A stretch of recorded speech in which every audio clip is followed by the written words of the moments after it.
1962, and for more than half a century, their music has provided the soundtrack of a lot of our lives. Well, the band has compiled memorabilia in an exhibit they're calling Exhibitionism, not what you're thinking. Tens of thousands lined up to see the collection in London. Now it's here in New York. I was lucky enough to get a tour from the legends themselves.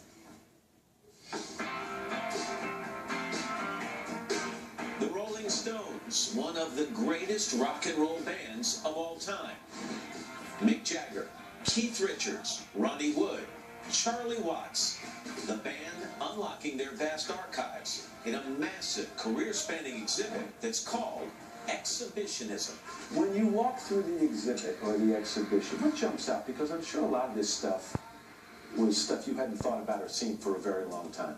You had to choose, so you had to choose which costumes, you had to choose which stage things, you used to choose which, videos, which art pieces, and, it was all very interesting. I mean, I never cried.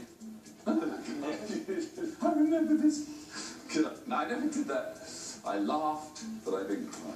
Every corner I turn, I bump into a memory. Oh my God, that's where I left it. It is, it's like a kaleidoscope of memories for me to walk around. 50 years plus of Stones history is laid out in 9 distinctive galleries. In the Meet the Band room, you'll find Charlie Watts' first drum kit. If you were to sit on the stool behind that kit today, would it be like putting on an old comfortable shoe? Would you fit right back into it? Yeah, I play now at a great age. I've played since 70. So after 50-something years, the technology of drums has not changed as much? It has, but I haven't. Also in this room, Keith Richards' personal diary. There is a tiny diary over to your right. I mean, when I say tiny, it's this big. And that was your diary from 1963. First of all, why not a bigger diary? Second of all, forward one, because if you read the diary, you can see it. But you wrote in great detail. You wrote about shows and how you guys performed, what the crowd was like. Yeah. We analyzed every gig that we did in those days. Art is prominently featured throughout Exhibitionism. An entire gallery is also devoted to the band's fashion. Are you a saver? Have you, throughout the course of your career, saved things? I don't save anything. I throw everything away. Well, you saved some clothes. You saved some of the outfits. I saved. Somehow, some of these clothes survived. And the story goes, correct me if I'm wrong, that your daughters would steal some of your stuff and take it off and wear it. You had to go get it back. There's a couple of pieces in here that I managed. It was a good excuse to get them back. I need these for an exhibition and give them back. There's an awesome thing here. There's a fur coat of yours that you wore in 1975. Do you remember the circumstances and where you were and what was happening? I wore that down the flatbed truck down Fifth Avenue. Yeah. When we played Brown Sugar, announcing that tour. Do you remember that moment? Was it surreal? Yes, yeah, it kind of was. I mean, not every day you get to play Fifth Avenue, especially on a flatbed truck. One of the most striking rooms is a recreation of the London apartment on Edith Grove, where the band first lived together back in 1962. This is our first flat.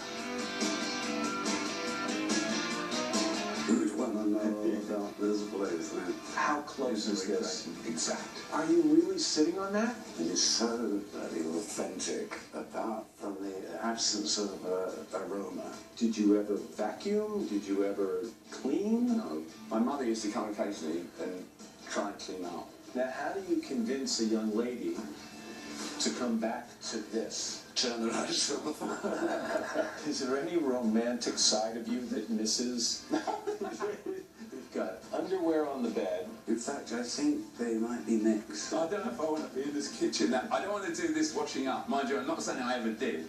I can tell you one thing. My mom would have not let me spend one night in this place. That's what my mum said too.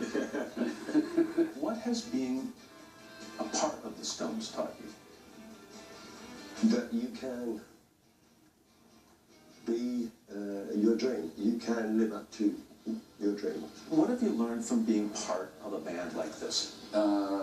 Longevity is important, and but you know, having fun is more important, possibly. When you put together a collection like this, and you look at it as a whole, do you start to think about the exit more than you would normally? Not really. I think it makes you think, well, okay, so now what else can I do? This is kind of when I walk out, that's the end. You think, okay, well, I can make that end better, actually. You gotta get down. If you like the Stones, you gotta get down and see this. There's a whole guitar room, all of Keith's guitars. There's a costume room with all the clothes that some of them wore on stage. It's very intense. The apartment is amazing. Did you take like a full body shower after that? I love when Keith says it. The only thing was missing was a certain aroma. I'm not exactly sure what he was referring to. There are several aromas you can think of. Exactly. None of them good. Exhibitionism is open at Industria here in Manhattan. It runs through March 12th. You can see more of our interview at today.com, and we should also mention next month the band releases a brand new album. It's called Blue and Lonesome. They really go back to their roots in the blues. Oh, wow. The sound that really shapes so much of their music. How cool. I mean, come on.